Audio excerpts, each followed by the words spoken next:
जय हिंद बच्चों। कैसे हैं आप सभी लोग। तो चलिए स्टार्ट करते हैं आज का टॉपिक। और आज हम बहुत ही खास टॉपिक पर बात करने वाले हैं, वो है भारत का संविधान। ये टॉपिक स्टूडेंट्स को बहुत टिपिकल लगता है, क्योंकि जो संविधान 2 वर्ष 11 माह और 18 दिन में लिखा गया था, सोचिए, उसको समझना इतना आसान नहीं है। तो आज हम इस टॉपिक को इजीली बनाने के लिए एक स्टोरी और कुछ ट्रिक के जरिए देखिए कैसे तैयार करेंगे। संविधान के भाग 1 में आर्टिकल 1 से लेकर 4 तक बात की गई है।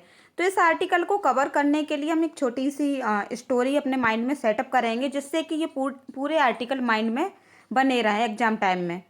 तो उसकी स्टोरी है कि घर में सी का किराएदार बिना पूछे रहने आया है। यहाँ पर भारत को हमने एक घर मान लिया है, और सीका से हमने यहाँ पर एक सिक्किम राज्य की देखिए अभी बात होगी, उसको एक किराएदार माना है पहले। तो वो बिना पूछे रहने आया है।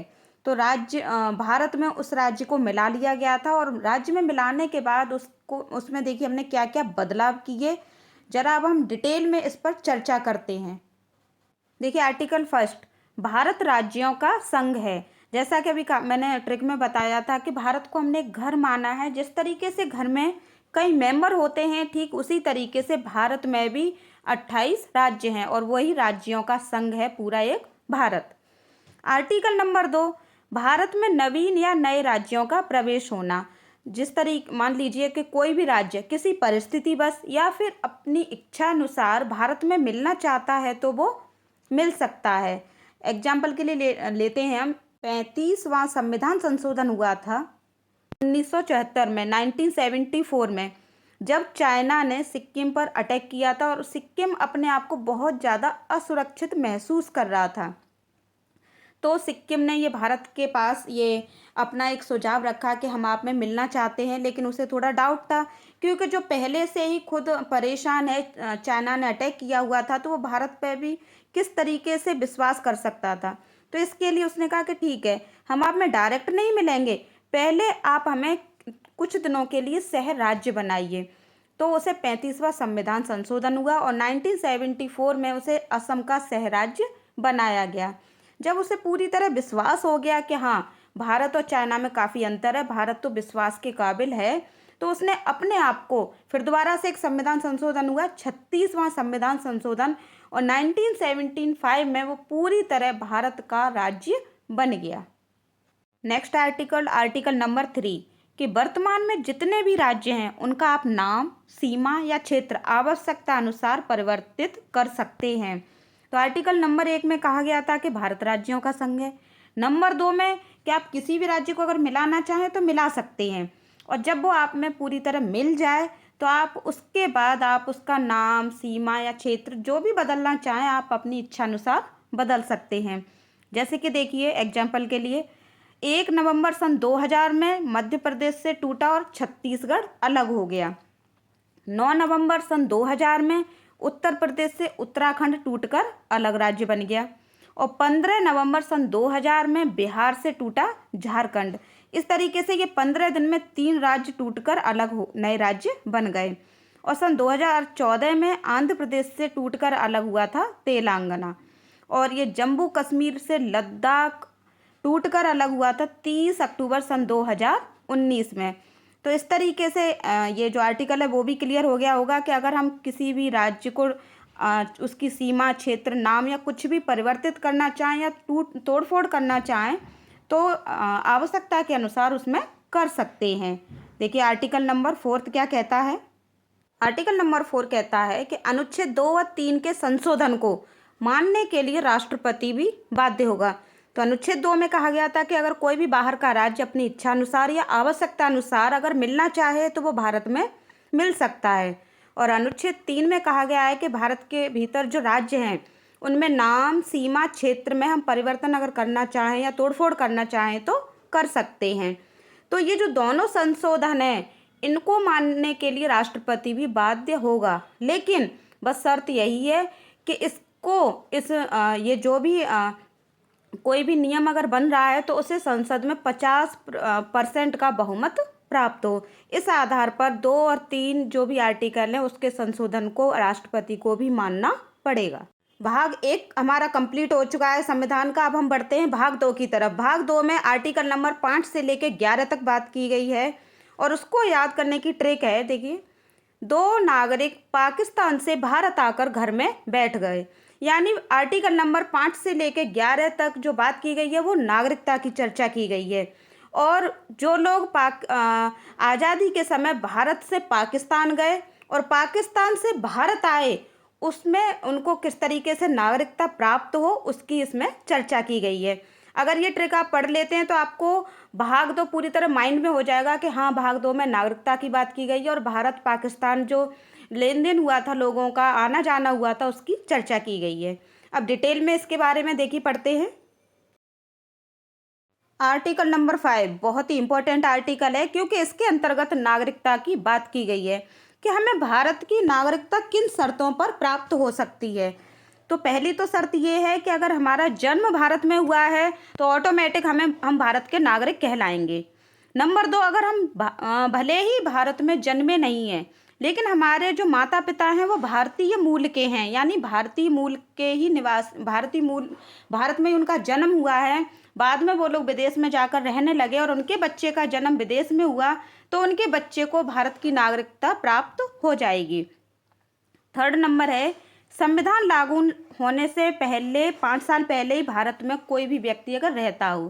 कहने का मतलब है कि जब संविधान नहीं बना था और कुछ काफ़ी विदेशी आकर भारत में रहने लगे थे, जब धीरे धीरे रहते रहते उनको काफ़ी टाइम हो गया तो उन्होंने भारत की नागरिकता ले ली। तो इन शर्तों के आधार पर कोई भी व्यक्ति अगर कोई भी व्यक्ति पर ये शर्तें लागू होती हैं तो वो भारत की नागरिकता आसानी से ले सकता है। देखिए, आर्टिकल नंबर 6, पाकिस्तान से भारत आए लोगों की नागरिकता। तो इसमें देखिए 19 जुलाई और 1948 को एक नियम बनाया गया, यानी हमारा जो भारत था वो 15 अगस्त 1947 को आज़ाद हो गया। तो वहाँ पर उसके बाद भी काफ़ी लोग भारत से पाकिस्तान जा रहे थे और पाकिस्तान से भारत आ रहे थे लौटकर। तो जो उस समय जो लोग आए उनको केवल परमिट दिखाने के आधार पर भारत की नागरिकता दे दी गई।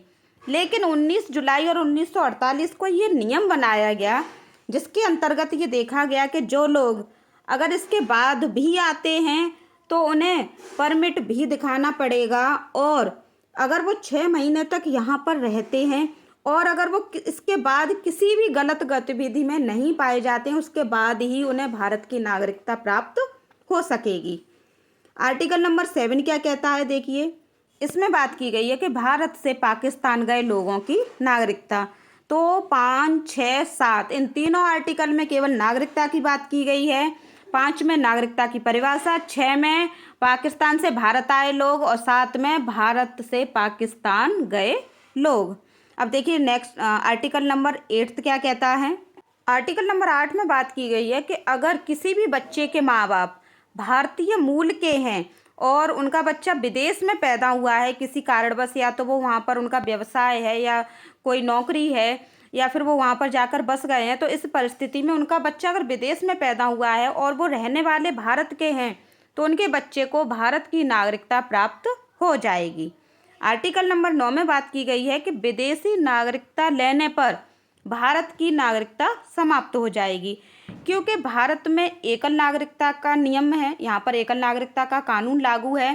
तो यहाँ पर आप एक ही जगह की नागरिकता ले सकते हैं। अगर भारत की नागरिकता है तो आप कहीं और की नागरिकता नहीं ले सकते, और अगर आप विदेश चले गए और वहाँ पर आपने वहाँ की नागरिकता ले ली तो ऑटोमेटिक भारत की नागरिकता आपकी समाप्त हो जाएगी एकल नागरिकता के नियम की वजह से। आर्टिकल नंबर 10 क्या कहता है, देखिए कि नागरिकता का बना रहना जब तक कोई अनुचित कार्य ना किया हो। कहने का मतलब है कि आप भारत के नागरिक हैं, लेकिन अगर आप किसी आतंकवादी गतिविधि में पाए जाते हैं तो इन परिस्थितियों में आपकी नागरिकता समाप्त हो जाएगी। देखिए आर्टिकल नंबर 11 क्या कहता है कि नागरिकता संबंधी कानून, जो भी कानून बने हैं नागरिकता से संबंधित, उनको बनाने का जो अधिकार है वो संसद के गृह मंत्रालय को है। देखिए इस तरीके के जितने भी कानून बनते हैं जहाँ पे नागरिकों के अधिकारों की बात होती है, वहाँ पर ये सारे अधिकार गृह मंत्रालय के पास ही होते हैं। तो पहला जो ये अधिनियम था, ये कानून था, वो किस सन में आया, देखिए, नागरिकता अधिनियम हुआ सुधार, ये 1955 में कानून बनाया गया इससे संबंधित, क्योंकि विदेश से लोग आ रहे थे, यहाँ पर आकर बस जाते थे, कुछ दिन रहते थे और यहाँ की नागरिकता ले लेते थे। बाद में वो इस तरह की गतिविधि में पाए जाते थे, जिससे कि धीरे धीरे क्या हुआ कि भारत में बहुत ज़्यादा अंदर ही अंदर आतंकवाद बढ़ने लगा। सरकार को भाई होश आया एकदम से कि ये तो बहुत गलत नियम बन गया, इसमें अब हमें सुधार की ज़रूरत है। तो उन्होंने 1986 में पहला सुधार किया, उसके बाद 1992, फिर 2003 और 2005, इनमें धीरे धीरे नागरिकता में फिर उन्होंने सुधार किया कि भाई ऐसा नहीं है कि कोई भी आ जाएगा और कुछ दिन रहने के बाद यहाँ की नागरिकता प्राप्त कर ले, उसको और भी शर्तें माननी पड़ेंगी। तो देखिए वो कौन कौन सी शर्तें हैं। पहला नियम है कि जन्म के आधार पर। कभी कभी क्या होता है कि मान लीजिए विदेश से लोग यहाँ पर घूमने आए या फिर रहने आए कुछ दिनों के लिए, और यहाँ पर अगर उनका बच्चा पैदा हुआ तो वो लोग अगर यहाँ की नागरिकता लेना चाहते थे, उस बच्चे को दिलवाना चाहते थे, तो उसे नागरिकता मिल जाती थी, चाहे भले ही वो जो माँ बाप हैं वो विदेश के हों। लेकिन बाद में इससे भी काफ़ी इसके जो नेगेटिव पॉइंट थे वो सामने आए, तो सरकार ने इसमें एक सुधार किया कि देखिए आपका बच्चा यहाँ पैदा हो रहा है, ठीक है, उसे नागरिकता देंगे, लेकिन इसकी एक शर्त है कि माता पिता दोनों में से एक व्यक्ति भारतीय होना चाहिए, तभी बच्चे को नागरिकता मिल पाएगी भारत की, नहीं तो नहीं मिल सकती। लेकिन बाद में इसमें भी प्रॉब्लम आने लगी। आगे क्या होने लगा कि आगे चल के लोग विदेशी लोग यहाँ पर आते और भारतीय लड़कियों से शादी करके यहाँ की नागरिकता लेने के बाद तुरंत ही उनकी अगली पीढ़ी को भी नागरिकता मिल जाती थी। लेकिन बाद में सन 2003 में सरकार ने ये नियम बनाया कि लड़की अगर भारतीय है तो लड़के को भी यहाँ पर निवास करने के बाद पहले यहाँ की वैलिड नागरिकता लेनी होगी, उसके बाद ही उनकी जो अगली पीढ़ी है उसको नागरिकता भारत की मिल सकती है, नहीं तो नहीं। नेक्स्ट ऑप्शन देखिए, वंश के आधार पर। तो वंश के आधार पर क्या था कि अगर पिता यहाँ का है, भारतीय है, तो बच्चे को भारतीय नागरिकता मिल जाती थी। अगर माँ भारतीय है तो नागरिकता नहीं मिल पाती थी, क्योंकि यहाँ पर वंश के आधार पर ही नियम लागू था। लेकिन 1992 में ये नियम बना दिया गया कि माता पिता अगर दोनों भारतीय हैं और माता भी अगर भारतीय और माता अपने बच्चे को यहाँ की नागरिकता दिलवाना चाहती है तो उसे आसानी से मिल सकती है। नेक्स्ट है पंजीकरण के आधार पर, और इसके लिए ये नियम था कि उन्हें भारत में 7 साल तक निवास करना पड़ेगा और इन 7 सालों में उन पर किसी भी तरह का केस या कोई भी मामला ऐसा दर्ज ना हुआ हो जिससे कि भारत में अराजकता का वो कारण बने हों, या फिर या किसी भी आतंकवादी गतिविधि में वो ना मिले हुए हों। तो इस स्थिति में ही उन्हें 7 साल के बाद और पंजीकरण के आधार पर उन्हें भारत की नागरिकता मिल सकती है। नेक्स्ट ऑप्शन है देशीकरण के आधार पर। देखिए देशीकरण का नियम क्या है। इसके अंतर्गत देखिए, जो बच्चे या जो भी व्यक्ति कला और विज्ञान या फिर संस्कृति के क्षेत्र में बहुत अच्छा प्रदर्शन करते हैं उन्हें, या फिर जो लोग भारतीय भाषा के आधार पर अगर वो लोग भारत की नागरिकता लेना चाहते हैं तो उन्हें मिल सकती है। जैसे कि आपने न्यूज़ वगैरह में पढ़ते रहते हैं कि उस अमुक बच्चे ने कला के क्षेत्र में एक अच्छी उपलब्धि प्राप्त की, जिसके कारण उसे विदेश में बुलाया गया है। वो बच्चा अगर वहाँ पर रहना चाहता है बाद में तो वहाँ की नागरिकता लेकर रह सकता है। ठीक यही नियम भारत के लिए भी लागू होता है। अगर कोई भी विदेशी व्यक्ति या कोई भी स्टूडेंट्स कला या विज्ञान के क्षेत्र में बहुत अच्छा प्रदर्शनी करता है तो उसे यहाँ बुला लिया जाता है और यहाँ पर 10 वर्ष बीत जाने के बाद उसे भारत की नागरिकता दे दी जाती है। नेक्स्ट है अर्जित भूमि के आधार पर। देखिए ये अर्जित भूमि क्या है। जैसे कि सिक्किम जो राज्य था, जब वो 36वां संविधान संशोधन हुआ 1975 में और वो भारत का 22वां राज्य बन गया, जबकि इससे पहले वो नहीं था। तो ठीक उसी प्रकार जब वो भारत का राज्य बना 1975 में, तो वहाँ के जो लोग थे वो भारत के ऑटोमेटिक ही नागरिक बन गए। इसको कहते हैं हम अर्जित भूमि का नियम। तो आपको ये सारे जो भी आर्टिकल्स थे आई होप कि क्लियर हो गए होंगे, बहुत अच्छे से माइंड में सेट हुए होंगे। तो चलिए एक बार इनको रिपीटली बहुत ही जल्दी से एक बार रिवाइज मार लेते हैं। भाग 1 संविधान का देखिए, भाग 1 में आर्टिकल नंबर 1 से लेकर 4 तक बात की गई है। पहला आर्टिकल भारत राज्यों का संघ है। नंबर 2 भारत में जो भी राज्य दूसरा राज्य अपनी इच्छा अनुसार या आवश्यकता अनुसार अगर मिलना चाहे तो वो मिल सकता है। नंबर 3, वो मिला हुआ राज्य और भारत के अंदर के राज्य, इसमें अगर नाम, सीमा, क्षेत्र के आधार पर हम कोई भी परिवर्तन या करना चाहते हैं या तोड़ फोड़ करना चाहते हैं तो वो कर सकते हैं। आर्टिकल नंबर 4 कि जो भी 2 और 3 जिनमें संशोधन हुआ था उसको मानने के लिए राष्ट्रपति भी बाध्य होगा। भाग 2 इसके अंतर्गत आर्टिकल नंबर 5 से लेकर 11 तक बात की गई है। आर्टिकल नंबर 5 में नागरिकता की परिभाषा की बात की गई है और आर्टिकल नंबर 6 में बात की गई है कि आज़ादी के बाद जो भी पाकिस्तान से भारत आए लोग थे उनको नागरिकता किन आधार पर प्राप्त होगी। आर्टिकल नंबर 7 में भारत से पाकिस्तान गए लोगों की नागरिकता की बात की गई है और जो आर्टिकल नंबर 8 है इसमें बात की गई है कि अगर कोई भी बच्चा है अगर उसके माता पिता भारतीय मूल के हैं तो उस बच्चे को नागरिकता भारत की प्राप्त हो जाएगी। आर्टिकल नंबर 9 में बात की गई है कि विदेशी नागरिकता लेने पर भारत की नागरिकता समाप्त हो जाएगी क्योंकि भारत में एकल नागरिकता का कानून लागू है। आर्टिकल नंबर 10 में बात की गई है कि नागरिकता का बना रहना जब तक उस व्यक्ति ने कोई भी अनुचित कार्य ना किया हो, जैसे कि वो किसी भी आतंकवादी गतिविधि में ना पाया गया हो। आर्टिकल नंबर 11, नागरिकता संबंधी कानून बनाने का अधिकार संसद के गृह मंत्रालय को है। और जो आर्टिकल नंबर 11 है इसमें टाइम टाइम पर बदलाव होते रहे हैं। देखिए, पहला इसमें नागरिकता कानून संबंधी सुधार हुआ था 1986 में, फिर 92 में, उसके बाद 2003 में, फिर 2005 में। सरकार को जब भी एकदम से होश आता है और उसे लगता है कि हाँ भाई ये नियम थोड़ा गलत बन गया, तभी उसमें वो नागरिकता में सुधार कर देती है। मैंने इसमें 5 ऑप्शन भी बताए थे कि हमें भारत की नागरिकता किन किन आधार पर मिल सकती है। फर्स्ट ऑप्शन जन्म के आधार पर, वंश के आधार पर, पंजीकरण के आधार पर, देशीकरण और अर्जित भूमि के आधार पर। आज हम संविधान के भाग 3 की बात करेंगे। हमारा भाग 1 और 2 ऑलरेडी कंप्लीट हो चुका है। भाग 3 में हमारे अनुच्छेद 12 से लेकर 35 तक सम्मिलित किया गया है और भाग 3 के ही अंतर्गत हमारे मौलिक अधिकारों की बात की गई है, इसलिए ये भाग 3 बहुत इम्पोर्टेंट है। तो देखिए, सबसे पहले तो हम ये जान लें कि जो हमारे मौलिक अधिकार हैं इनको 6 भागों में बांटा गया है। तो उन 6 भागों को लर्न करने की मैंने एक ट्रिक छोटी सी बनाई है। उस ट्रिक को अगर आप 1-2 बार पढ़ लेते हो आपके माइंड में सेट हो जाएगी। देखिए कौन सी ट्रिक है। समान स्वतंत्रता के शोध ने शिक्षा का उपचार किया।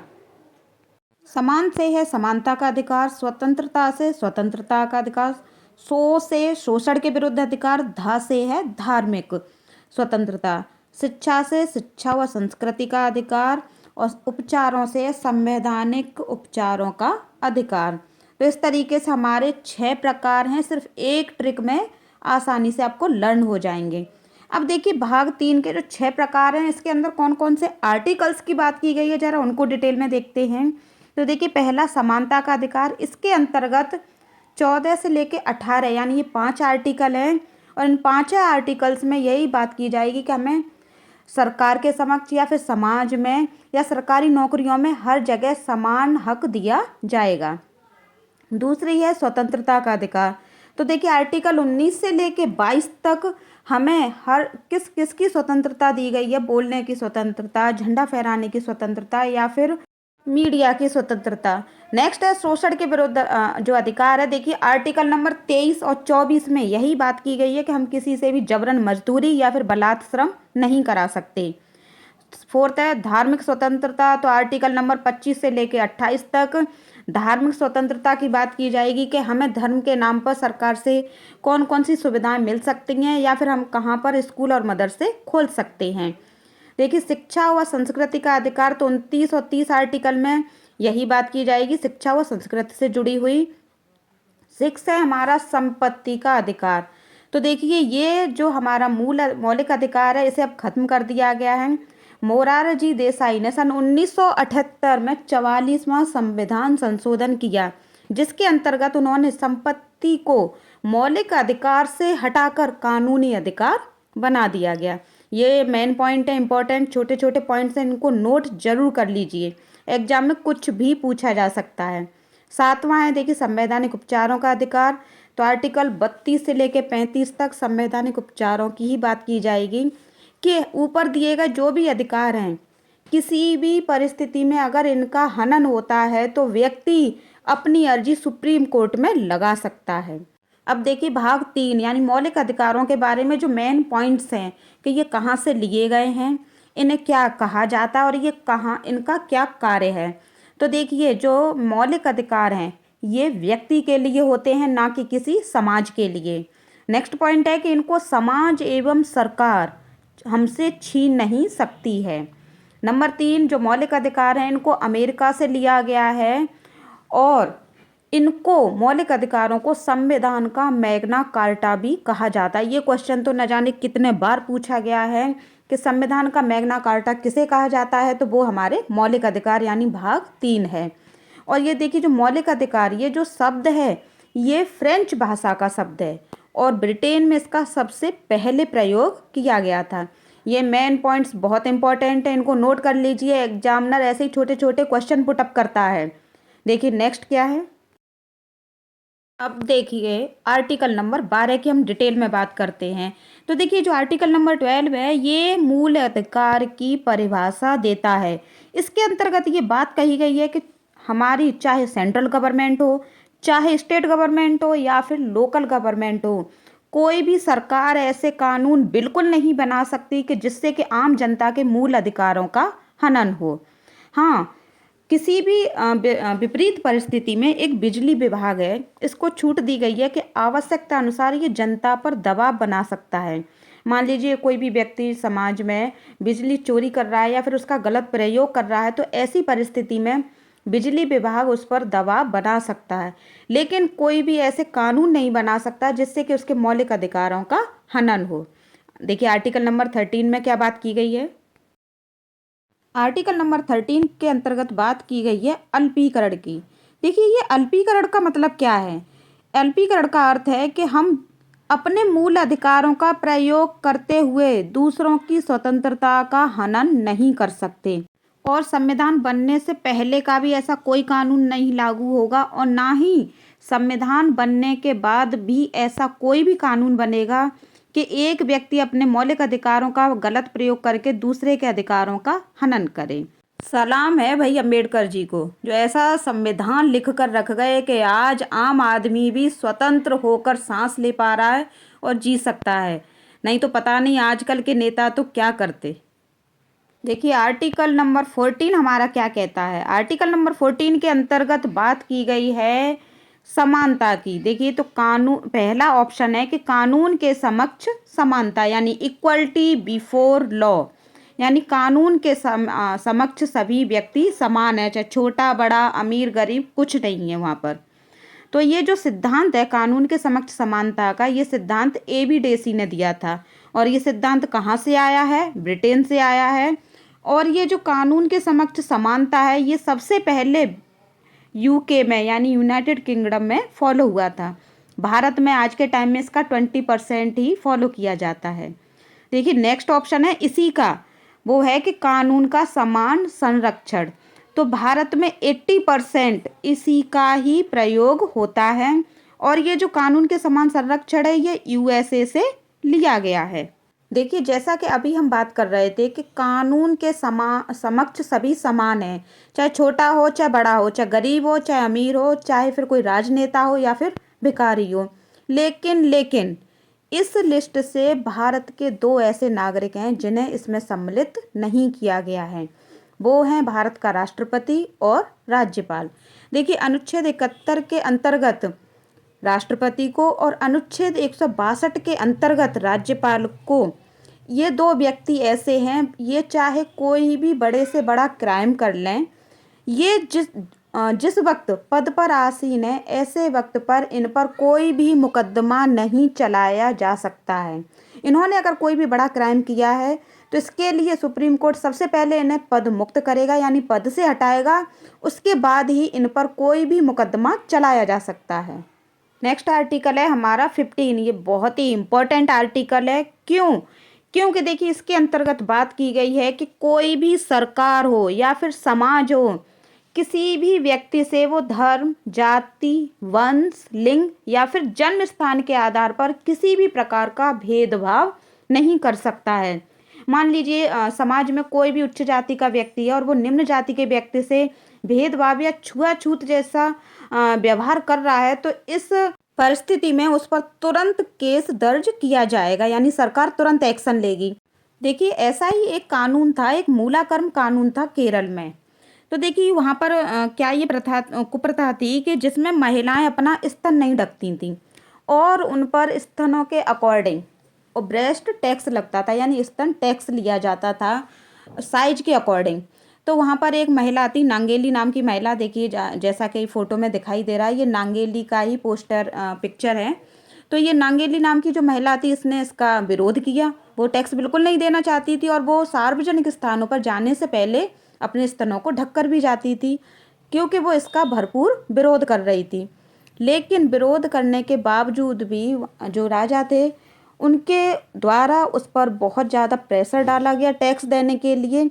तो उसने मजबूरन अपने ही स्तन को काट कर केले के पत्ते पर सजाकर राजा को भिजवा दिया। इसके बाद काफ़ी अफड़ा तफड़ी मच गई थी। देखिए उसके बाद टैक्स तो ख़त्म हो गया, लेकिन फिर भी उस कुप्रथा का अंत बिल्कुल नहीं हुआ। जब अंग्रेज़ों का शासन हुआ तो उन्होंने इस कुप्रथा को बंद किया। देखिए आज हम अंग्रेज़ों को गालियाँ देते हैं, लेकिन वास्तव में अगर देखा जाए तो दीमक तो हमारे समाज में पहले से ही लगी हुई थी। जब भाई घर में ही दीमक लगी होगी तो बाहर के लोग तो घर में घुसने की सोचेंगे ही ना। चलिए बात करते हैं नेक्स्ट आर्टिकल की। आर्टिकल नंबर 16 के अंतर्गत ये बात की गई है कि देखिए लोक नियोजन की समानता। ये लोक नियोजन क्या है? तो इसके अंतर्गत ये कहना है कि हमें सरकारी नौकरी में भी धर्म, जाति, वंश या लिंग या जन्म स्थान के आधार पर कोई भी भेदभाव नहीं किया जाएगा, हमें समान अवसर प्राप्त होंगे। लेकिन सकारात्मक भेदभाव किया जा सकता है, जैसे कि आरक्षण के आधार पर। आपने देखा है कि जो एससी और एसटी कास्ट के लोग होते हैं, इनको आरक्षण प्राप्त है। इसका देखिए सबसे इम्पोर्टेंट कारण ये है कि पुराने टाइम से ही एससी और एसटी कास्ट के ऊपर काफ़ी अत्याचार होते रहे और ये समाज में काफ़ी पिछड़ी हुई भी हैं। तो इनको उच्च जाति के बराबर लाने के लिए इन्हें आरक्षण प्राप्त है और इसी आधार पर इनके साथ सकारात्मक भेदभाव भी किया जाता है। देखिए आर्टिकल नंबर 17 में क्या बात की गई है। आर्टिकल नंबर 17 बात करता है अस्पृश्यता की। अस्पृश्यता यानी छुआछूत। तो हम किसी भी व्यक्ति से जाति, धर्म, वंश, लिंग या उसके जन्म स्थान के आधार पर किसी भी प्रकार का छुआछूत बिल्कुल नहीं कर सकते हैं। देखिए नागरिकता अधिनियम के अंतर्गत 1955 में सुप्रीम कोर्ट ने ये कानून बनाया था कि किसी भी निम्न जाति के व्यक्ति से उच्च जाति का व्यक्ति छुआछूत बिल्कुल नहीं कर सकता है। अब देखिए ये कानून तो बनकर रख गया, लेकिन इसका सख्ती से प्रयोग बिल्कुल नहीं हो रहा था। तो सरकार ने 1989 में यानी 1989 में इसको दोबारा दोहराया और इसे और सख्त बना दिया कि अब कोई भी उच्च जाति का व्यक्ति निम्न जाति के व्यक्ति से अगर छुआछूत करता पाया जाता है तो ऐसी परिस्थिति में उस पर सख्त से सख्त कार्रवाई की जाएगी। देखिए आज के टाइम में भी कानून बन जाते हैं, बनकर रख जाते हैं, लेकिन वास्तव में उनमें कितना अंतर देखा जा रहा है। जो रूरल एरिया हैं उनमें तो बहुत ज़्यादा हालत ख़राब है आज भी।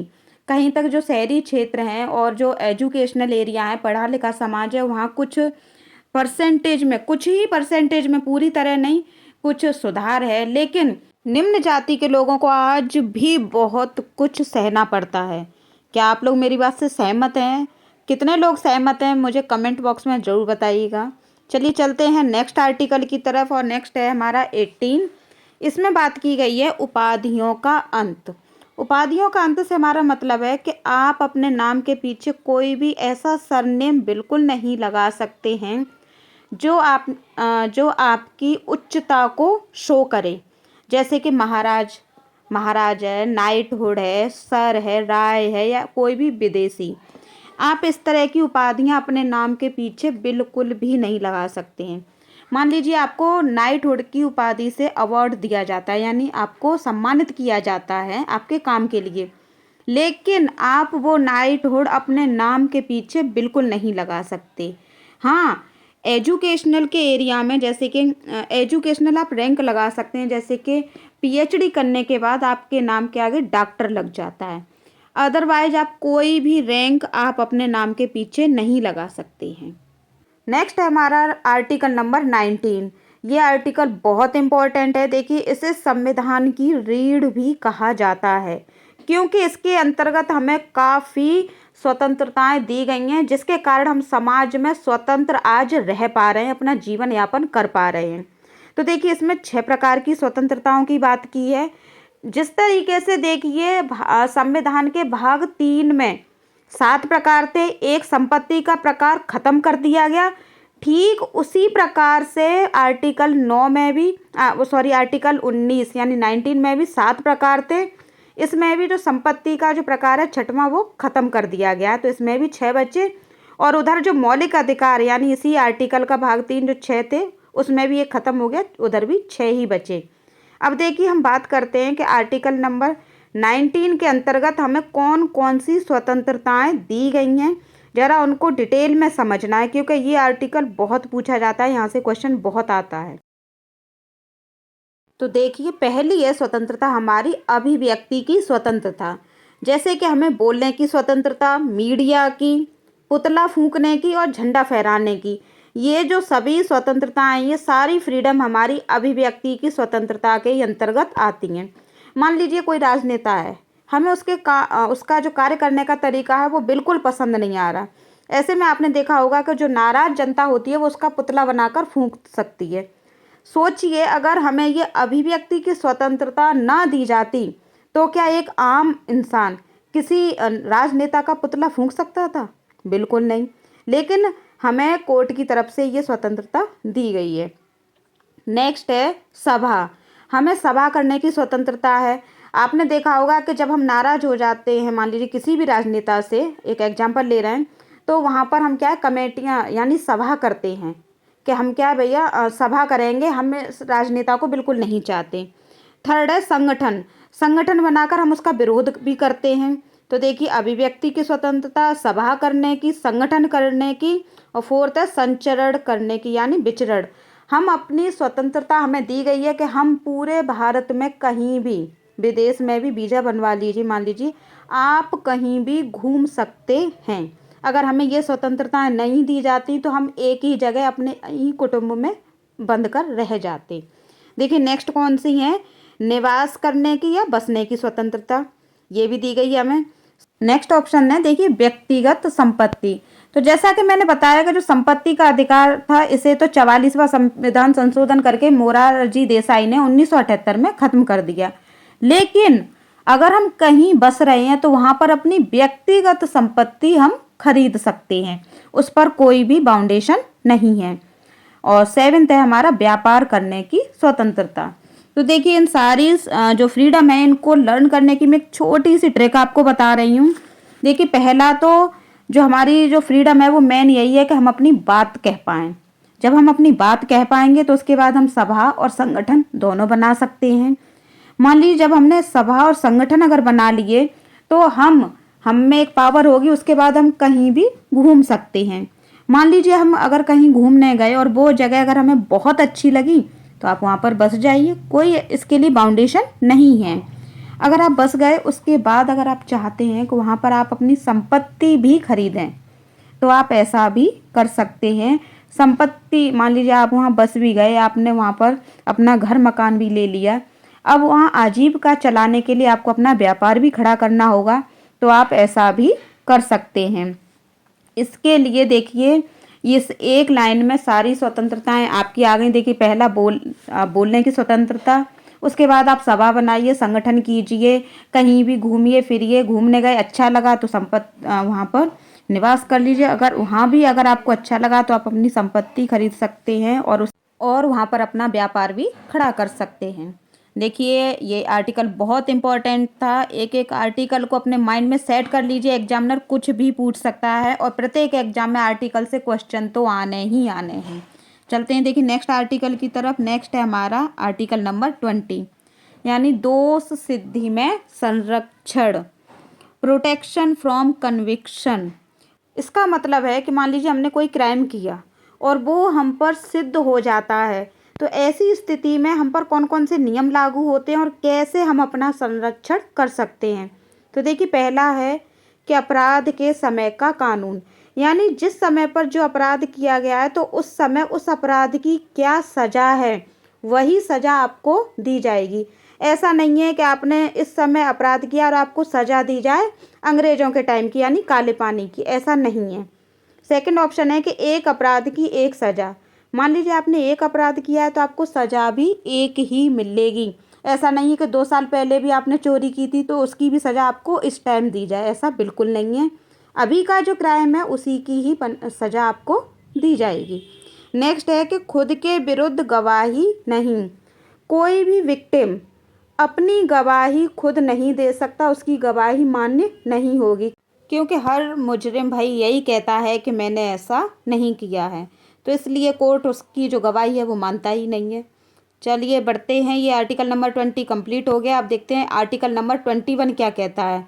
यह आर्टिकल बहुत इम्पोर्टेंट है और हर नागरिक को इस आर्टिकल 20 और 21 का पता होना ही चाहिए। देखिए 21 के अंतर्गत बात की गई है कि प्राण एवं दैहिक स्वतंत्रता। यहाँ पर देखिए प्राण से हमारा तात्पर्य है कि हम अपने ही जान खुद नहीं ले सकते, यानी कि सुसाइड नहीं कर सकते। अगर कोई भी व्यक्ति ऐसा करता है तो उस पर धारा 309 के तहत उसे दंडित किया जाएगा। तो ये दंड देखिए आर्थिक दंड भी हो सकता है और शारीरिक दंड भी हो सकता है। नेक्स्ट है देखिए दैहिक स्वतंत्रता। तो दैहिक स्वतंत्रता से हमारा तात्पर्य यहाँ पर मतलब है कि कोई भी व्यक्ति एकांतवास करना चाहे या फिर विदेश यात्रा करना चाहे तो वो कर सकता है। एकांतवास से तात्पर्य है कि मतलब मान लीजिए वो प्राइवेसी चाहता है, बिल्कुल अकेला रहना चाहता है, तो ऐसी कंडीशन में उसके फैमिली मेम्बर भी उस पर प्रेशर नहीं डाल सकते। भाई अगर वो एडल्ट है तो वो पूरी तरह फ्रीडम उसे मिली हुई है कोर्ट की तरफ से भी कि अगर वो अकेला रहना चाहे तो रह सकता है। और देखिए नेक्स्ट आर्टिकल है हमारा आर्टिकल नंबर 21 का ए। ये आर्टिकल 21 में सन 2002 में जोड़ा गया था। सन 2002 में 86वां संविधान संशोधन हुआ और जिसके अंतर्गत ये बात की गई कि 6 से 14 साल तक के जो बच्चे हैं उनको शिक्षा मिलना अनिवार्य है, यानी ये उनका अधिकार है। किसी भी कारणवश अगर उनके परिवार की वजह से या फिर विद्यालय की वजह से किसी भी परिस्थितिवश अगर उनकी शिक्षा में कोई भी रुकावट आती है तो इसके लिए तुरंत के तुरंत कार्रवाई की जाएगी। देखिए नेक्स्ट हमारा आर्टिकल है आर्टिकल नंबर 22, बहुत इम्पोर्टेंट है। ये आर्टिकल नंबर 22 हमें गिरफ्तारी से संरक्षण के बारे में बताता है। देखिए इसके 2 पार्ट हैं, एक तो है दंडात्मक निरोध और दूसरा है निवारक निरोध। दंडात्मक निरोध जो है वो अपराध के बाद लागू होता है। कहने का मतलब है कि अगर किसी व्यक्ति ने कोई भी क्राइम कर दिया है उसके बाद दंडात्मक निरोध का प्रयोग किया जाएगा, और जो निवारक निरोध है ये अपराध से पहले ही लग जाता है। तो देखिए इन दोनों के बारे में थोड़ा सा डिटेल में पढ़ लेते हैं क्योंकि एग्जाम में यहाँ से क्वेश्चन बहुत पूछे जाते हैं। तो पहला है देखिए दंडात्मक निरोध। देखिए ये जो दंडात्मक निरोध है इसके भी कुछ नियम हैं कि मान लीजिए किसी व्यक्ति ने क्राइम कर दिया और आपने उसे अरेस्ट अगर करना है तो कौन कौन से नियम हैं। तो पहला है कि देखिए किसी भी क्रिमिनल को अगर पकड़ना है तो पुलिस को सबसे पहले उसे अपना वारंट दिखाना पड़ेगा। नेक्स्ट है कि उससे आपने अरेस्ट कर लिया, उसके बाद कोर्ट की तरफ से ये सख्त आदेश होते हैं कि 24 घंटे के अंदर आपको उसे जज के सामने पेश करना ही पड़ता है। इसमें केवल 3 चीज़ें देखिए ऐड नहीं होती हैं, एक तो जाम, दूसरा है यातायात और तीसरा कोई भी छुट्टी अगर पड़ जाती है। मान लीजिए आपने किसी भी क्रिमिनल को सैटरडे के दिन अरेस्ट किया, अगले दिन संडे पड़ गया तो उस छुट्टी को उसमें 24 घंटे में नहीं जोड़ा जाएगा। या फिर मान लीजिए आप जब क्रिमिनल को कोर्ट ले जा रहे हैं और आपकी गाड़ी जाम में फंस गई है, पुलिस की गाड़ी, तो उस जाम में लगा जो टाइम है उसे भी उसमें ऐड नहीं किया जाता है। तो ये 3 चीज़ें हैं, जाम, यातायात और छुट्टी, ये तीनों चीज़ें उसमें ऐड नहीं होती हैं। थर्ड है कि जो क्रिमिनल है वो खुद का वकील या फिर सरकारी वकील रखने की उसे पूरी आज़ादी होती है। तो ये हमारा दंडात्मक निरोध था जो अपराध के बाद संरक्षण होता है। और देखिए सेकंड है हमारा निवारक निरोध। ये जो निवारक निरोध है ये देखिए अपराध करने से पहले की स्थिति है। यहाँ पर देखिए केवल एक शक के आधार पर किसी भी व्यक्ति को अरेस्ट कर लिया जाता है। मान लीजिए किसी भी व्यक्ति पर ये शक जताया जाता है कि ये किसी क्रिमिनल गतिविधि में संलग्न तो नहीं है। अगर ऐसी स्थिति में वो पाया जाता है तो उसे केवल शक के आधार पर अरेस्ट कर लिया जाता है, बिना वारंट दिखाए वो भी। और जब उसे अरेस्ट कर लिया जाता है तो उसे 90 दिनों तक जेल में रखने का भी नियम है। देखिए, ये जो निवारक निरोध है, ये रोलेक्ट एक्ट का नया रूप माना जाता है। कहते हैं कि सन 1919 में सर सिडनी रोलेक्ट ने एक नियम, ये कानून लेकर आए थे। बिना दलील, बिना अपील और बिना वकील का कानून था। इसमें रोलेक्ट एक्ट में ये कहा जाता था कि केवल एक शक के आधार पर किसी भी व्यक्ति को गिरफ्तार कर लेते थे, और वो व्यक्ति ना तो अपनी दलील पेश कर सकता था, ना ही अपनी अपील दे सकता था, और ना ही अपने संरक्षण में कोई वकील रख सकता था। ठीक ऐसा ही है ये निवारक निरोध नियम, वो कानून। तो कभी कभी ये बहुत ज़्यादा खतरनाक साबित हो जाता है। ऐसा जरूर नहीं है कि देखिए जिसे हम शक के घेरे में ले रहे हैं वो गलत ही हो। कभी कभी सही व्यक्ति भी इसी निवारक निरोध के नियम से बहुत ज़्यादा उसे भुगतना पड़ जाता है। देखिए नेक्स्ट आर्टिकल, आर्टिकल नंबर 23। ये देखिए आर्टिकल नंबर 23 और 24 दोनों मोस्ट इंपॉर्टेंट है। हर एग्जाम में एक एक क्वेश्चन यहाँ से उठा ही लेता है एग्जामिनर। तो देखिए आर्टिकल नंबर 23 के अंतर्गत ये बात की गई है कि शोषण के विरुद्ध अधिकार। इसमें ये कहा गया है कि हम किसी से भी जबरन कार्य या फिर बलात् श्रम नहीं करा सकते। यानी आपने देखा होगा कि जो ट्रैफिकिंग का जो कारोबार होता है, तस्करी होती है, जो मजदूरी होती है, ऐसे कार्य हम किसी भी व्यक्ति से नहीं करा सकते। बंधुआ मजदूरी यानी आपने किसी भी व्यक्ति को मजदूरी के लिए रख लिया और आप उससे मन चाहा जितना चाहे काम ले रहे हैं, और उसको देखते हुए उसे मजदूरी के नाम पर कुछ ही हिस्सा मिल रहा है, तो इन सभी इस तरीके के जितने भी कार्य होते हैं उन सभी पर सुप्रीम कोर्ट ने सख्त कार्रवाई करते हुए इन सभी पर रोक लगा दी है। लेकिन देखिए राष्ट्रहित या फिर आपातकाल स्थिति में हम अगर ज़रूरत पड़ती है तो हम किसी भी व्यक्ति से जबरन कार्य या फिर बलात् श्रम करा सकते हैं, लेकिन ये उसी टाइम तक करा सकते हैं जब तक आपातकाल है। जैसे ही आपातकाल की स्थिति खत्म होती है हम किसी भी व्यक्ति से जबरन कार्य बिल्कुल नहीं करा सकते। देखिए आर्टिकल नंबर 24, इसके अंतर्गत बात की गई है कि बाल श्रम निषेध है। यानी जो 14 साल से छोटे बच्चे हैं उनसे हम कोई भी जोखिम भरा कार्य नहीं करा सकते। जोखिम भरे कार्य कैसे हैं, देखिए जैसे कि जो पटाखे की फैक्ट्री होती हैं और खदानें होती हैं, सोने की खदानें, कोयले की खदानें, ये खदानें बहुत ज़्यादा खतरनाक होती हैं। यहाँ बच्चों को बहुत ज़्यादा खतरा रहता है, तो ऐसे खदानों में बच्चों का कार्य करना सख्त निषेध है, सख्त मना है।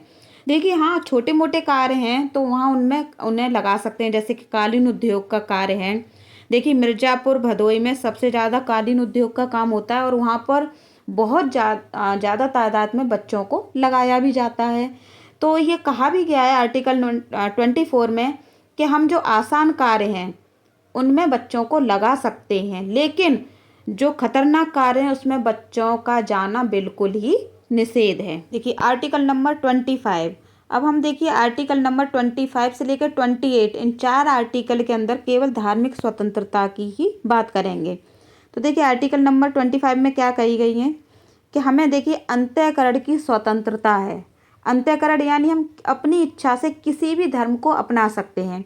मान लीजिए आज हम हिंदू हैं, हमें ईसाई धर्म अच्छा लग रहा है, हम उसे अगर अपनाना चाहते हैं तो हम अपना सकते हैं क्योंकि हम फ्री हैं। नेक्स्ट है देखिए धार्मिक कार्य। आपने देखा है हिंदू लोग अपने हिंदू धर्म के अनुसार धार्मिक कार्य करते हैं, मुसलमान लोग अपने धर्म के अनुसार कार्य करते हैं, तो इसी तरीके से उन्हें ये धार्मिक कार्य करने की भी पूरी स्वतंत्रता है। नेक्स्ट है देखिए धार्मिक प्रचार भी कर सकते हैं। हिंदू अपना प्रचार करते हैं, सिख अपने धर्म का प्रचार करते हैं और मुसलमान अपने धर्म का प्रचार करते हैं। सभी को ये स्वतंत्रता मिली हुई है। और देखिए अपने ही धर्म के अनुसार जिस तरीके का वो अनुष्ठान करना चाहते हैं, जैसे कपड़े पहनना चाहते हैं, स्त्रियां देखिए हिंदू धर्म में सिंदूर लगाना चाहती हैं, सिख कृपाण रखना चाहते हैं, हिजाब रखना चाहते हैं, तो वो फ्री हैं, रख सकते हैं। अब किसी भी आप धर्म को अपनाइए, चाहे धर्म का प्रचार कीजिए या फिर अपने धार्मिक कार्य कीजिए या फिर अपने धर्म के अनुसार कपड़े पहनिए, आप इसके लिए बिल्कुल फ्री हैं। आर्टिकल नंबर 25 ये हमें पूरी स्वतंत्रता देता है। देखिए आर्टिकल नंबर 26 क्या कहता है। इसके अंतर्गत बात की गई है कि धार्मिक कार्यों का प्रबंधन। इसके अंतर्गत देखिए हम जो अपने धर्म से संबंधित धार्मिक कार्य हैं उनका प्रबंधन भी यानी व्यवस्था भी कर सकते हैं। जैसे कि मान लीजिए हमें अपने हिंदू धर्म के अनुसार कोई मंदिर बनवाना है। मान लीजिए राम मंदिर बनना है, उसकी स्थापना करनी है, उस पर जो संपत्ति लगेगी, पैसा जो धन खर्च होगा, उसके लिए अगर हमें सरकारी सहायता चाहिए तो वो भी हमें मिल सकती है। और इसको मंदिर बनवाने के लिए हमें पूरी स्वतंत्रता भी दी जाएगी। इस पर कोई भी सरकार रोक नहीं लगा सकती कि नहीं आप हिंदू हैं तो आप मंदिर नहीं बनवा सकते, आप मुसलमान हैं तो आप मस्जिद नहीं बनवा सकते। ऐसा कोई भी कानून नहीं है। आर्टिकल नंबर 27 क्या कहता है देखिए। इसके अंतर्गत बात की गई है कि देखिए धार्मिक कार्यों हेतु जो भी जमा धन है वो टैक्स फ्री होगा। देखिए आपने देखा है मंदिरों में बहुत ज़्यादा चढ़ावा चढ़ता है, लाखों करोड़ों की तादाद में आ जाता है बड़े बड़े मंदिरों में, और वो जो पैसा होता है उस पर सरकार की तरफ से कोई भी टैक्स नहीं लगता है। क्यों? क्योंकि लोग उसे धार्मिक कार्य की वजह से वहाँ पर जोड़ रहे हैं। अब वो बात अलग है कि वहाँ पर क्या यूज होता है, वहाँ कैसे उस पैसे का प्रयोग किया जाता है, सही गलत या फिर वो किन की जेब में जाता है, ये बात अलग है। लेकिन हमारा आर्टिकल नंबर 27 यही कहता है कि धार्मिक कार्य हेतु जो भी जमा धन है वो टैक्स फ्री होगा। नेक्स्ट आर्टिकल 28 देखिए ये क्या कहता है कि सरकारी खर्च पर चलने वाले संस्थान में धार्मिक शिक्षा नहीं। कहने का मतलब है कि जो सरकारी संस्थाएं हैं उनमें आप धर्म के अनुसार शिक्षा नहीं दे सकते। ऐसा नहीं है कि अगर हिंदू धर्म है तो वहाँ पर रामायण और महाभारत पढ़ाई जाए, या फिर वहाँ पर अगर मुसलमान ये चाहते हैं कि वहाँ पर कुरान पढ़ाई जाए, तो ऐसा बिल्कुल भी नहीं है। वहाँ पर जो शिक्षा है वो कॉमन शिक्षा दी जाएगी जो सभी के लिए एक जैसी होगी। हाँ, अगर आप चाहते हैं कि कुरान पढ़ाई जाए या फिर महाभारत या रामायण ही पढ़ाई जाए तो इसके लिए आप अपनी पर्सनल संस्था यानी खुद की संस्था खोलने के लिए बिल्कुल फ्री हैं। सरकार की तरफ से इस पर कोई भी रोक नहीं है। नेक्स्ट ऑप्शन है कि संस्थान में किसी को भी धार्मिक कार्य के लिए बाध्य नहीं कर सकते। मान लीजिए सरकार संस्थान है, वहाँ पर आप किसी मुस्लिम से ये चाह रहे हैं कि नहीं तुम हिंदू धर्म को अपनाओ, उसी के अनुसार कार्य करो, या हिंदू धर्म के श्लोक बोलो, संस्कृत के श्लोक बोलो, तो ऐसा बिल्कुल नहीं है। हम किसी भी व्यक्ति को देखिए सरकारी संस्थान में धार्मिक कार्य के लिए बाध्य बिल्कुल नहीं कर सकते। यहाँ पर हर व्यक्ति स्वतंत्र है और वो अपनी मर्जी का मालिक है, अपने अकॉर्डिंग ही वो व्यवहार करने के लिए बिल्कुल फ्री है। नेक्स्ट आर्टिकल देखिए आर्टिकल नंबर 29, दो आर्टिकल हैं ये 29 और 30। इसके अंतर्गत हम शिक्षा एवं संस्कृति के अधिकार की बात करेंगे। तो देखिए आर्टिकल नंबर 29 हमारा बताता है कि अल्पसंख्यकों के हितों की रक्षा। कहने का हमारा मतलब है कि हम किसी भी व्यक्ति से धर्म, जाति, लिंग, वंश या फिर संस्कृति, भाषा, लिपि, जाति किसी भी आधार पर उस व्यक्ति को संस्थान से वंचित नहीं कर सकते। आप पहले ये बहुत ज़्यादा हुआ करता था कि जो छोटी कास्ट के लोग थे उनको उच्च शिक्षा के लिए संस्थान में प्रवेश नहीं ले सकते थे। वो यहाँ तक कि वहाँ पर एंट्री भी नहीं कर सकते थे वो संस्थान में।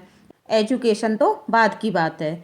आर्टिकल नंबर 30 के अंदर देखिए बात की गई है कि अल्पसंख्यक अपना संस्थान खोल सकते हैं, सरकार उन्हें भी धन उपलब्ध कराएगी। जैसे कि देखिए मुस्लिम मदरसा खोलना चाहते हैं और हिंदू अगर संस्कृत विद्यालय खोलना चाहते हैं तो दोनों के लिए सरकार की तरफ से जितना धन हिंदू के लिए उतना ही धन मुस्लिम के लिए, अलग अलग कानून नहीं है। अब देखिए हमारा नेक्स्ट आर्टिकल नंबर 31। ये जो देखिए आर्टिकल नंबर 31 है ये हमारा था मौलिक अधिकार, जिसमें बात की गई थी संपत्ति के अधिकार की। लेकिन देखिए 1978 में मोरारजी देसाई ने 44वां संविधान संशोधन किया और उन्होंने जो हमारा संपत्ति का अधिकार मौलिक अधिकार था उसे बिल्कुल ख़त्म कर दिया और इसे एक कानूनी अधिकार बना दिया। उस टाइम से ये जो आर्टिकल नंबर 31 था वो बिल्कुल ख़त्म हो गया और इस आर्टिकल 31 को 300 का यानी 300A में भेज दिया गया है। अब संपत्ति से संबंधित अगर कोई भी मामला अगर सामने आता है तो उसकी जो भी वार्तालाप होगा, उसका जो भी मैटर का जो सॉल्यूशन होगा, वो आर्टिकल नंबर 300A में ही उसकी बात की जाएगी। अब देखिए हमारा नेक्स्ट आर्टिकल, आर्टिकल नंबर 32, बहुत ही इम्पोर्टेंट आर्टिकल है।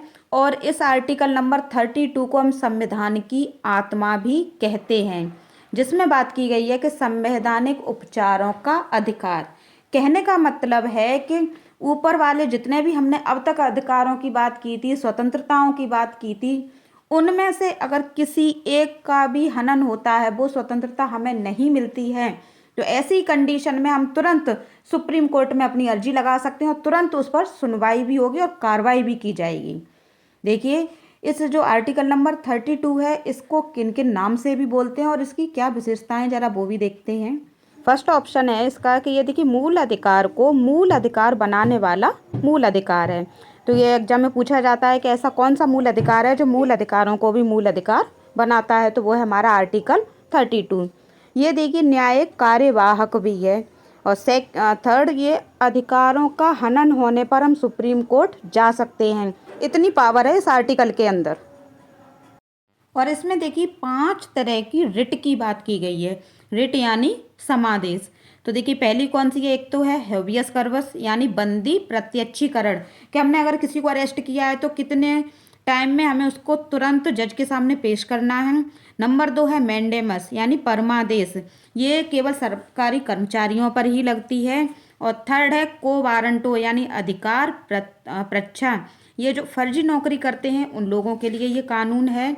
और फोर्थ है प्रतिषेध और फिफ्थ है उत्प्रेषण। ये दोनों ऐसे कानून हैं जो सुप्रीम कोर्ट के द्वारा हाई कोर्ट पर लगाए जाते हैं। उससे पहले देखिए ये जो 5 तरह के रिट हैं, इनको माइंड में रखने के लिए मैंने एक छोटी सी ट्रिक बनाई है। उससे क्या आप भूलेंगे नहीं कि कौन कौन से रिट लगते हैं। तो इसकी ट्रिक है, देखिए बंदी का परमेश्वर के प्रति उत्पन्न अधिकार, बंदी से बंदी प्रत्यक्षीकरण, परमेश्वर से परमादेश, प्रति से है प्रतिषेध, उत्पन्न से है उत्प्रेषण और अधिकार से है अधिकार प्रच्छा। देखिए 5 तरह के रिट एक ही इस ट्रिक में आ गए हैं, बंदी प्रत्यक्षीकरण, परमादेश, प्रतिषेध, उत्प्रेषण और अधिकार प्रच्छा। चलते फिरते भाई इस ट्रिक को 2-4 बार पढ़ लीजिए, ये 5 तरह के रिट आपके माइंड में अच्छे से सेट हो जाएंगे। अब पहला जो है हमारा हॉबियस कर्पस, इसके बारे में डिटेल में देखते हैं। ये देखिए जो पहला जो रिट है हॉबियस कर्पस, ये सुनने में थोड़ा अटपटा सा लग रहा होगा, क्योंकि ये इंग्लिश भाषा का वर्ड नहीं है भाई, ये लैटिन भाषा का वर्ड है हॉबियस कर्पस। इसका मतलब होता है टू हैव द बॉडी, यानी बंदी प्रत्यक्षीकरण, यानी जिसको भी अरेस्ट किया है उस व्यक्ति को शरीर के साथ पेश किया जाए। देखिए इसके अंतर्गत हॉबियस कर्पस का यूज कैसे किया जाता है, यानी इसके अंतर्गत जो विक्टिम है वो अपना संरक्षण कर कैसे सकता है। भाई अगर पढ़ रहे हैं तो इसके बारे में डिटेल में जानना भी जरूरी है। मान लीजिए कि 2 पार्टियों के बीच झगड़ा हो गया जबरदस्त, किसी भी जमीन को लेकर कोई विवाद हो गया अच्छा खासा, एक पार्टी दमदार है और एक कमजोर है। अब ऐसी परिस्थिति में देखिए दमदार पार्टी ने कमजोर जो पार्टी थी उसको पकड़वा दिया, हवलदार के पास अच्छा खासा पैसा भर दिया और उससे कह दी कि इसे 10 दिन तक हवालात में बंद करके थर्ड डिग्री का इस्तेमाल करो और इसे अच्छा खासा इसको जमकर पीटो। अब ऐसी परिस्थिति में होता क्या है कि भैया जो कमज़ोर पार्टी के लोग हैं, जो गांव के लोग हैं या शहरी क्षेत्र में भी आज के टाइम में बहुत से लोग ऐसे हैं, वो जानते ही नहीं हैं कि किसी भी व्यक्ति को 24 घंटे से ज़्यादा हवालात में रख ही नहीं सकते। ये कोर्ट की तरफ से सख्त आदेश होते हैं कि अगर भैया किसी को भी तुमने पकड़ लिया है तो 24 घंटे के अंदर उसे जज के सामने पेश करो, नहीं तो अपनी नौकरी से भी हाथ धोना पड़ जाएगा। अब ऐसी परिस्थिति में देखिए जो विक्टिम है, जो हवालात में बंद है, उस व्यक्ति के घर वालों को, सगे संबंधियों को और या चाहे दोस्त है, उनको क्या करना है, बस एक ही काम करना है कि सीधा सुप्रीम कोर्ट जाना है, वहाँ से रिट लेकर आनी है यानी ऑर्डर ऑफ कोर्ट, और उसे तुरंत हवालात में सबमिट करना है। वहाँ से तुरंत सुप्रीम कोर्ट से फैक्स आएगा कि जो भी व्यक्ति अभी 24 घंटे के अंदर जितने लोग भी अरेस्ट किए गए हैं उनको तुरंत छोड़िए या फिर यहाँ पर जज के सामने पेश कीजिए। ये देखिए जो हॉबियस कर्पस है ये हमें कई तरह की व्यक्तिगत स्वतंत्रताएं भी प्रदान करता है। इसका सबसे देखिए एक मेन पॉइंट ये जान लेना है आपको कि ये जो हॉबियस कर्पस है इसके अंतर्गत हमें ये संरक्षण तो मिला हुआ है कि किसी भी विक्टिम को 24 घंटे के अंदर जज के सामने पेश आपको करना ही पड़ेगा, यानी पुलिस उसे हवालात में 24 घंटे से ज़्यादा नहीं रख सकती। लेकिन ये कानून पीडीए के लिए नहीं है। जो भी पीडीए का विक्टिम होता है, यानी प्रिवेंटिव डिटेंशन एक्ट का जो विक्टिम है, उस पर ये कानून लागू नहीं होता है। अब आप लोग कह रहे होंगे कि ये पीडीए क्या है। पीडीए के अंतर्गत आते हैं जैसे कि मीसा एक्ट है, एनएसए एक्ट है, रासुका, नेशनल सिक्योरिटी एक्ट, राष्ट्रीय सुरक्षा कानून। इन पीडीए एक्ट के अंतर्गत देखिए, हम किसी भी व्यक्ति को शक के आधार पर, मान लीजिए उस व्यक्ति से किसी भी तरह का खतरा अगर उत्पन्न होता है, महसूस होता है, तो जो पुलिस है उसे केवल शक के आधार पर अरेस्ट कर सकती है और 3 महीने तक बिना जमानत के ही उसे जेल में रखने का भी प्रावधान है। वहाँ पर ये कानून बिल्कुल लागू नहीं होता है कि उसे 24 घंटे के अंतर्गत जज के सामने आपको पेश करना है। देखिए दूसरा हमारा क्या है, सेकंड है हमारा मैंडेमस यानी परमादेश। ये परमादेश कब लागू होता है? तो परमादेश, पहले तो हम इसका मतलब जानते हैं। देखिए मैंडेमस का मतलब होता है बी कमांड, यानी आदेश देना। ये देखिए जो परमादेश है ये सरकारी कर्मचारियों पर लागू होता है। कोई भी सरकारी कर्मचारी अगर अपनी पब्लिक ड्यूटी सही से नहीं करता है तो ऐसी परिस्थिति में उस पर तुरंत परमादेश जारी हो जाता है। देखिए कैसे, मान लीजिए कोई सरकारी स्कूल की टीचर है, अब सर्दियों में सही से नहीं पढ़ा रही हैं, बाहर बैठ गई अपना स्वेटर बुन रही हैं आराम से, जबकि आर्टिकल 21A के अंतर्गत जब ये 2002 में 86वां संविधान संशोधन हुआ तो ये शिक्षा का अधिकार बना दिया गया हर बच्चे का, कि हर बच्चे को शिक्षा मिलनी ही चाहिए। लेकिन आप क्या कर रही हैं, आप उनसे ये अधिकार छीन रही हैं। ऐसी परिस्थिति में तुरंत जो बच्चे के पेरेंट्स हैं, भैया सुप्रीम कोर्ट जाइए और तुरंत उन पर परमादेश जारी करवा दीजिए। वहाँ से तुरंत फैक्स आएगा सरकार का, हाँ भाई कौन सी टीचर हैं, कौन सी मैडम है जो अपनी ड्यूटी सही से नहीं कर रही हैं, और तुरंत उन पर भाई इसके लिए कार्रवाई की जाएगी। ये देखिए जो परमादेश है ये सरकारी कर्मचारियों पर सभी पर लागू होता है सिवाय 2 व्यक्तियों को छोड़कर देश के। वो कौन कौन से हैं? देखिए एक तो है राष्ट्रपति, देश का जो सबसे बड़ा मुखिया माना जाता है, और दूसरा है राज्यपाल, जिसे राज्य का संवैधानिक मुखिया कहा जाता है। ये 2 व्यक्ति ऐसे हैं, अगर अपनी पब्लिक ड्यूटी सही से नहीं करते हैं तो इसने के लिए संविधान में किसी भी तरह का कोई भी सजा का प्रावधान नहीं है जब तक ये अपने पद पर हैं। और देखिए जो मैंडेमस है ये केवल और केवल सरकारी कर्मचारियों पर होता है, प्राइवेट कर्मचारियों पर ये परमादेश हम जारी नहीं करा सकते। मान लीजिए कोई भी व्यक्ति आज उसे अपनी दुकान नहीं खोलनी, भाई उसका मन नहीं खोलनी, उसे कौन सा सरकार से वेतन भत्ता मिल रहा है, तो ऐसी परिस्थिति में हम प्राइवेट कर्मचारी पर कोई भी परमादेश जारी नहीं करवा सकते। नेक्स्ट रेट है देखिए को वारंटो यानी अधिकार परीक्षा।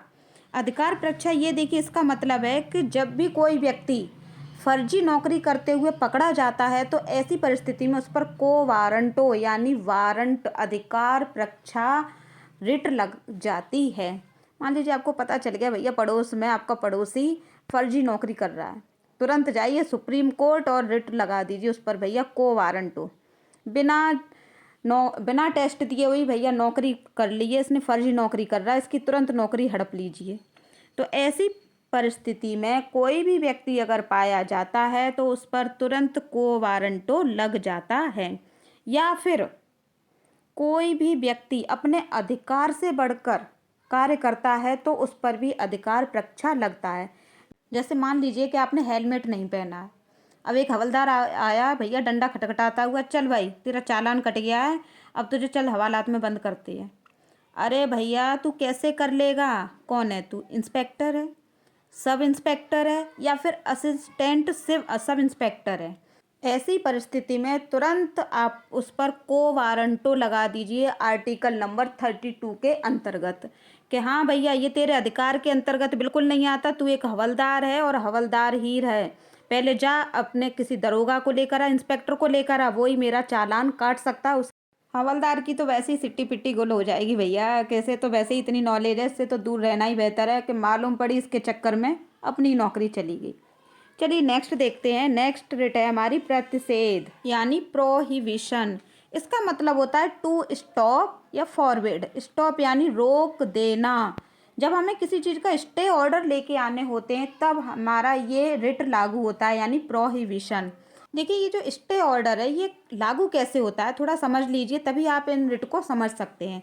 जैसे मान लीजिए कि किसी के घर को टूटने का आदेश आ गया है कि हाँ भैया आपका जो घर है वो गलत जगह पर बना हुआ है और इसको कल ही तोड़ने के आदेश हैं। अब भैया आप क्या करेंगे तुरंत?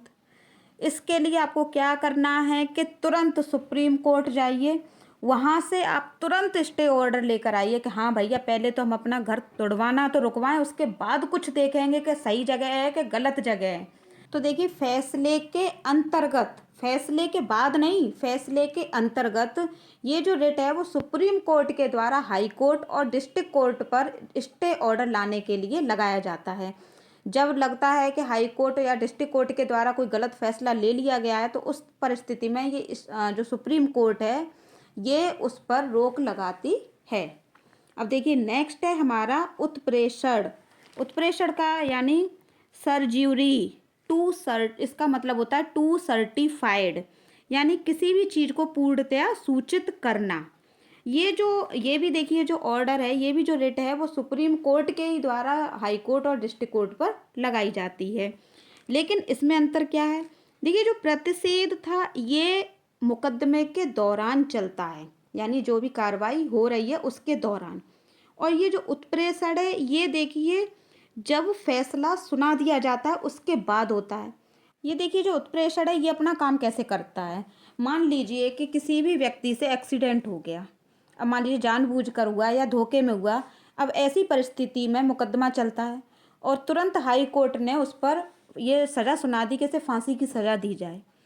अब उस विक्टिम के घर वालों को क्या करना है कि सबसे पहले तो सुप्रीम कोर्ट जाना है और वहाँ से तुरंत ये रिट लेकर आनी है कि पहले तो भैया इसकी फांसी रुकवाई जाए, उसके बाद देखते हैं कि उसने जो एक्सीडेंट किया है उसका जो वास्तविक है वो सज़ा का प्रावधान क्या है या फिर इसका क्या सॉल्यूशन और निकल सकता है। ये देखिए जो पांचवा रिट है उत्प्रेषण, ये किन किन मामलों में लागू होता है। पहला तो है देखिए क्षेत्राधिकार। क्षेत्राधिकार कैसे? मान लीजिए कि कोई लखनऊ का मामला है और उसकी सुनवाई कर रहा है कानपुर का जो डिस्ट्रिक्ट कोर्ट है या फिर हाई कोर्ट है। तो ऐसी परिस्थिति में उसके अधिकार में ये कोई भी मैटर नहीं आता और फिर भी वो अगर उसकी सुनवाई कर रहा है तो ऐसी परिस्थिति में तुरंत सुप्रीम कोर्ट उसे आदेश देगा कि ये तुम्हारे क्षेत्राधिकार में नहीं आता, इसे तुरंत वहाँ से रफा दफा करो और जहाँ का ये मैटर है वहीं पर इसे भेजो। नेक्स्ट ऑप्शन है अनुचित न्याय। अभी मैंने इसका बताया ही था कि मान लीजिए जब न्याय संगत तरीके से नहीं होता है, अनुचित तरीके से होता है, तो भी हम सुप्रीम कोर्ट से तुरंत जो डिस्ट्रिक्ट कोर्ट है और हाई कोर्ट पर रिट लगवा सकते हैं, यानी स्टे ऑर्डर ला सकते हैं।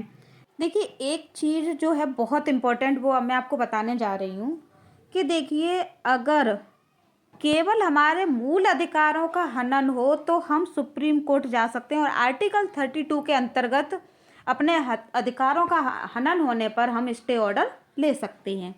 लेकिन इस मामले में देखिए सुप्रीम कोर्ट से ज़्यादा पावर हाई कोर्ट के पास होती है। यहाँ पर देखिए आर्टिकल नंबर 226 का हम यूज करके अगर हमारे मूल अधिकारों का हनन हो या फिर इसके साथ साथ हमारे कानूनी अधिकार या फिर अन्य किसी भी टाइप का जो अधिकार है उसका अगर हनन हो रहा है तो हम अपने आर्टिकल नंबर 226 का यूज करके हाई कोर्ट जाकर उस पर भी स्टे ऑर्डर लेके आ सकते हैं। तो एक ये देखिए मैटर है जहाँ पर स्टे ऑर्डर की यानी रिट की बात की जाए तो रिट के मामले में सुप्रीम कोर्ट से ज़्यादा पावर हाई कोर्ट के पास होती है। आर्टिकल नंबर 32 हमारा कंप्लीट हो चुका है। अब हम बात करते हैं आर्टिकल नंबर 33 की। इसमें बात की गई है कि देखिए कुछ पोस्ट ऐसी होती हैं जिनके लिए मूल अधिकार सीमित किए गए हैं। कौन कौन से लोग हैं वो? सेना है, गुप्तचर हैं, राजदूत हैं और मीडिया हैं। देखिए एक तरफ 32 में ये बात की गई है कि हमें बोलने की, घूमने फिरने की, कहीं भी जाने की, प्रॉपर्टी खरीदने की, बिजनेस करने की, यहाँ तक कि धार्मिक स्वतंत्रता, हमें हर तरीके की स्वतंत्रताएं प्रदान की गई हैं। वहीं पर ये लोग ऐसे हैं, ये चार लोग, जहाँ पर इन्हें हर तरह की स्वतंत्रताएं प्रदान नहीं की गई हैं। कारण क्योंकि देखिए इनका जो सीधा संबंध है वो देश से होता है।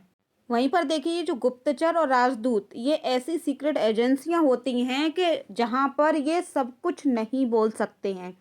इनको एक एक वर्ड इतना तोल मोल करके बोलना पड़ता है जिससे कि इनके बोलने का असर किसी दूसरे देश पर ना पड़े।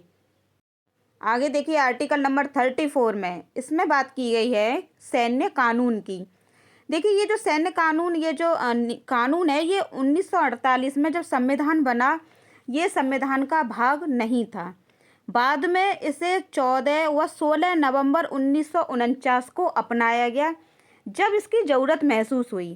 कारण क्या था कि देखिए जब जम्मू कश्मीर जब भारत के कब्जे में आ गया, वो वैसे तो अलग राज्य था, लेकिन वैसे वो भारत का ही एक भाग था। भारत ने जब वहाँ पर अपना कब्जा कर लिया आधे जम्मू कश्मीर पर, उस वक्त इस सैन्य कानून की ज़रूरत महसूस हुई। ये जो सैन्य कानून है, ये मार्शल लॉ से संबंधित माना जाता है। इस कानून के अंतर्गत क्या होता है कि ये जो मूल अधिकार हैं हमारे, वो सीमित हो जाते हैं। इसको ठीक देखिए वैसे ही समझिए जैसे पुराने टाइम में एक राजा ने दूसरे राज्य पर अटैक किया, वहाँ के राजा को जीत लिया। अब जीतने के बाद क्या होता था कि देखिए उस राजा की पूरी प्रजा, धन दौलत, यहाँ तक कि रानियाँ भी जिस राजा ने अटैक किया उसकी हो जाती थी, जीतने वाले राजा की हो जाती थी। और वहाँ की जो प्रजा थी, उसके जो मूल अधिकार थे उनको सीमित कर दिया जाता था, जिससे कि वो विद्रोह न कर सकें। ठीक उसी तरीके से ये सैन्य कानून है, यहाँ पर भी देखिए जनता के जो मूल अधिकार हैं उनको सीमित कर दिया जाता है। अब आगे देखिए आर्टिकल नंबर 35, इसके अंतर्गत बात की गई है कि देखिए संसद मूल अधिकार को और अधिक प्रभावी बनाने के लिए नए कानून भी बना सकती है। देखिए कैसे, जैसे कि संसद ने उपमूल अधिकार भी कुछ जोड़े बाद में। देखिए सन 2005 में अनुच्छेद 19 जोड़ा गया, जिसके अंतर्गत बात की गई है सूचना का अधिकार। और देखिए सन 2002 में जब 86वां संविधान संशोधन हुआ, तो 21 का जोड़ा गया, यानी शिक्षा का अधिकार जोड़ा गया। तो इन दोनों की देखिए बाद में ज़रूरत महसूस हुई, तो संसद ने इनको मूल अधिकार में जोड़ दिया। इनको उपमूल अधिकार की संज्ञा दी जाती है। ये देखिए हमारे मौलिक अधिकार, मूल अधिकार और उपमूल अधिकार की हमने चर्चा की थी। अब देखिए कुछ ऐसे मूल अधिकार हैं जो हमें दिए ही नहीं गए हैं, लेकिन फिर भी हम उनका प्रयोग करते हैं। कौन कौन से हैं? देखिए हड़ताल, चक्का जाम, अनिवार्य रोजगार, मताधिकार और फिफ्थ है आवास। ये देखिए हमारे मूल अधिकार के अंतर्गत कतई नहीं आता है कि कोई भी दुर्घटना हो जाने पर हम जाम लगाएं या फिर हड़ताल करें या फिर अपने रोजगार के लिए, रोजगार प्राप्त करने के लिए सुप्रीम कोर्ट में अर्जी लगा सकें। और जान लीजिए ये जो मताधिकार है, ये भी हमारे मूल अधिकार के अंतर्गत नहीं आता है। ये क्वेश्चन में ऑलरेडी पूछा जा चुका है एसएससी के एग्जाम में कि ये जो मताधिकार है क्या वो मूल अधिकार के अंतर्गत आता है? तो जी नहीं, बिल्कुल नहीं, ये मताधिकार हमारे मूल अधिकार के अंतर्गत नहीं आता है। और ये देखिए जो आवास है, ये भी हमारे मूल अधिकार के अंतर्गत नहीं आता है। ये भी देखिए जो कांग्रेस के समय में एक इंदिरा आवास योजना लाई गई, जिसमें ये टारगेट रखा गया कि 2025 तक जो गरीबी रेखा के अंतर्गत लोग आते हैं या फिर उससे नीचे आते हैं, उनको आवास दिलाए जाएंगे। अब आगे देखिए बहुत इंपॉर्टेंट पॉइंट्स हैं ये कि देखिए ऐसे कौन से मूल अधिकार हैं जो केवल भारतीयों को मिले हैं, विदेशियों के लिए नहीं है। तो पहला तो है देखिए आर्टिकल नंबर 15। देखिए आर्टिकल नंबर 15 के अंतर्गत बात की गई है कि हम लिंग, धर्म, जाति, वंश के आधार पर हम किसी भी व्यक्ति से भेदभाव नहीं कर सकते हैं, लेकिन जन्म स्थान के आधार पर हम भेदभाव कर सकते हैं। मान लीजिए कोई व्यक्ति भारत में पैदा हुआ है और वो मान लीजिए ताजमहल देखने गया, तो ऐसी स्थिति में उस व्यक्ति के लिए टिकट पर छूट होगी। लेकिन वहीं अगर कोई व्यक्ति ताजमहल विदेश का देखने आया है तो उसे वो छूट नहीं मिलेगी। जैसे भारतीयों के लिए टिकट है 60 रुपये की, और अगर विदेशियों के लिए वो टिकट होगी वहीं 100 या फिर 150 या फिर 200 रुपये की। तो उन्हें जन्म स्थान के आधार पर उन्हें वो जो छूट है वो नहीं मिलेगी। नेक्स्ट है देखिए आर्टिकल नंबर 16, नौकरी में समानता। तो यहाँ पर देखिए अगर कोई व्यक्ति भारतीय है तो उसे नौकरी में 5%, 10% या जो भी है वो आरक्षण मिलेगा। लेकिन अगर वहीं कोई विदेशी है तो उसे उसकी योग्यता के आधार पर ही वो भारत में नौकरी कर सकता है, नहीं तो उसे आरक्षण नहीं है। नेक्स्ट है आर्टिकल नंबर 19, यानी अभिव्यक्ति की स्वतंत्रता। तो भैया जो भारतीय हैं वो ही अपने फ्रीली बोल सकते हैं। अब बोलने की स्वतंत्रता है जो भी है, ऐसा नहीं है कि वो सारी स्वतंत्रताएं विदेशियों के लिए भी हों। मान लीजिए कि पाकिस्तान से चली आई महबूबा मुफ्ती और उन्होंने भारत में ऐसा भड़काऊ भाषण दे डाला कि बस भारत में जो हिंदू मुस्लिम है वही भड़क गए आपस में। अब भैया ऐसी परिस्थिति में कितनी अराजकता फैल सकती है, सोचने वाली बात है। तो इसलिए ये जो अभिव्यक्ति की स्वतंत्रता है, ये केवल मूल अधिकार भारतीयों के पास है, विदेशियों के पास बिल्कुल नहीं है। देखिए आगे है आर्टिकल नंबर 29, इसके अंतर्गत बात की गई है अल्पसंख्यकों की रक्षा। तो ये देखिए जो अल्पसंख्यकों की रक्षा है भाई, ये भारतीयों के लिए ही दी गई है। अब भारत अगर सभी को मूल अधिकार ये देता फिरेगा तो कितनी ऐसी जनसंख्या है जो भारत में आकर बस जाएगी, और यहाँ की जनसंख्या तो और फिर कहाँ आसमान छुएगी, कह ही नहीं सकते। नेक्स्ट आर्टिकल नंबर 30 भी देखिए इसी में है। इसके अंतर्गत बात की गई है कि अल्पसंख्यक अपना स्कूल खोल सकते हैं। हाँ, ये भी जो मूल अधिकार है ये केवल भारतीयों के पास है कि अल्पसंख्यक अपना संस्थान या फिर अपना स्कूल खोल सकते हैं। ये अधिकार विदेशियों के पास बिल्कुल नहीं है। तो ये देखिए जो कौन कौन से हमारे मूल अधिकार थे, इम्पोर्टेंट थे, वो सारे क्लियर हो चुके हैं। और कौन से उपमूल अधिकार जोड़े गए वो भी क्लियर हो गए, और कौन से मूल अधिकार के अंतर्गत नहीं आते हैं वो भी सारे पॉइंट्स क्लियर हो गए। आगे देखिए, अगर आप संविधान को ईमानदारी से समझना चाहते हैं, अगर रटना नहीं चाहते हैं प्रत्येक एग्जाम के लिए, तो अभी के अभी हमारे चैनल जॉब पैरामाउंट को सब्सक्राइब जरूर कर लें। धन्यवाद।